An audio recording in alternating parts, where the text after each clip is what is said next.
আসসালামু আলাইকুম viewers, welcome back to my channel craft and cook. আজকে আমি আপনাদেরকে আমাদের দেশে একটি দারুণ জনপ্রিয় ফলের শরবত তৈরি করে দেখাবো, যা অন্যান্য ফলের তুলনায় রোগ প্রতিরোধ ক্ষমতা কোনো অংশেই কম নয়। হ্যাঁ ভিউয়ার্স, আজকে আমি আপনাদেরকে বেলের শরবত তৈরি করে দেখাবো। তো ভিউয়ার্স, চলুন দেখে নিই বেলের শরবত তৈরি করতে কি কি উপকরণ লাগছে।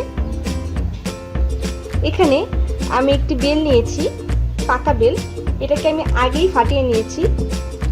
এখানে চিনি আপনার ইচ্ছে মতো, বরফ কুচি নিয়েছি।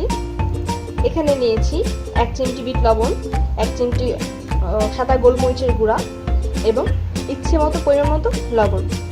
এখানে গুঁড়ো দুধ নিয়েছি 3 টেবিল চামচ। প্রথমেই আমি বেলটিকে ছাড়িয়ে নেব খোসা থেকে।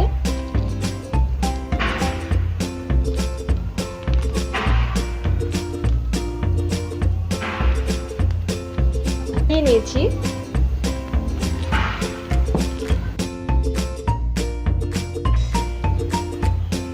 এবার আমি বেলটাকে ভালো করে মুছে নেব।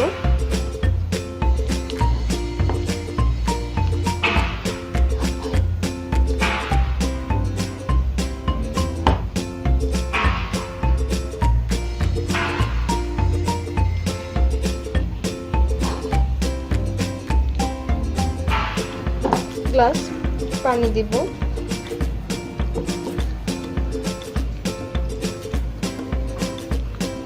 যেহেতু বেলটা একটু আঠা আঠা, তাই পানি দিয়ে করলে আপনার সুবিধে হবে।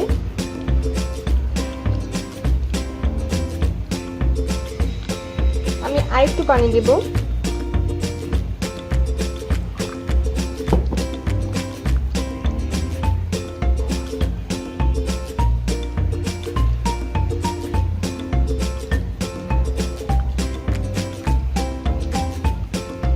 এবার আমি এটাকে ছেঁকে নেব।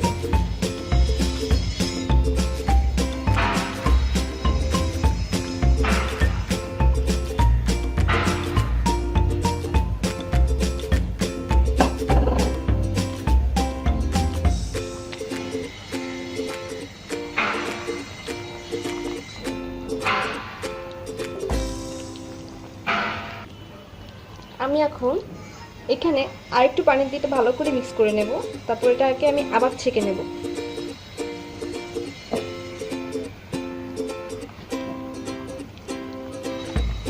আমি আরেকটু পানি দিয়ে দিচ্ছি। চেষ্টা করবেন যে একদম আঁশগুলি, শুধু আঁশগুলি ফেলে দেওয়ার জন্য। মানে আঁশের সাথে যেই আঠালো যে ভাবটা আছে আর বিচির মধ্যে যে ভাবটা আছে, আঠা আঠা ভাব, সেটাই কিন্তু বেলের সবচেয়ে গুরুত্বপূর্ণ একটা বিষয়। এটাই কিন্তু আসলে পুষ্টি উপাদানটা এই বিচির মধ্যে লেগে আছে, আঁশের মধ্যেই আছে। দেখুন আঁশগুলো আমি কিভাবে একদম বেল থেকে সরিয়ে ফেলেছি, ঠিক এইভাবে। এখন আমি আবার এগুলোকে ছেঁকে নেব।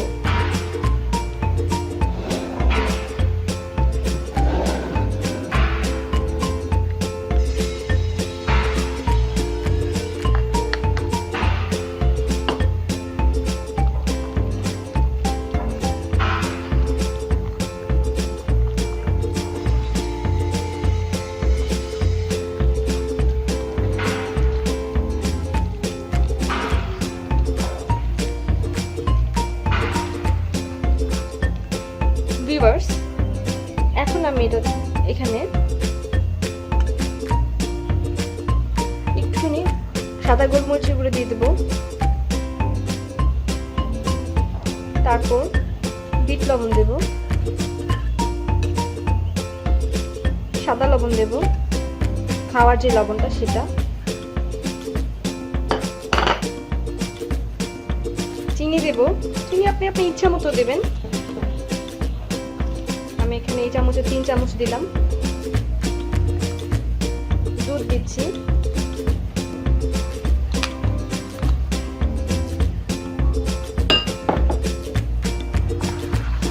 এখন আমি এটাকে ভালো করে মিক্স করব।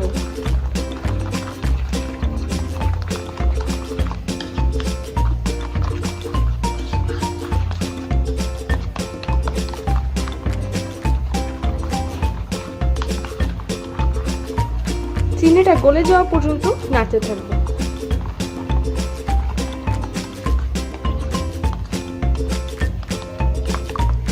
দেখুন ভিউয়ার্স, হয়ে গেছে। এখন আমি এটাকে সার্ভ করব। আমি বরফ কুচিগুলো দিয়ে দিয়েছি। এবারে আমি উপরে কিছু আইসক্রিম দিয়ে দেবো। এটা আপনার ইচ্ছে, আমি দিচ্ছি সার্ভের জন্য।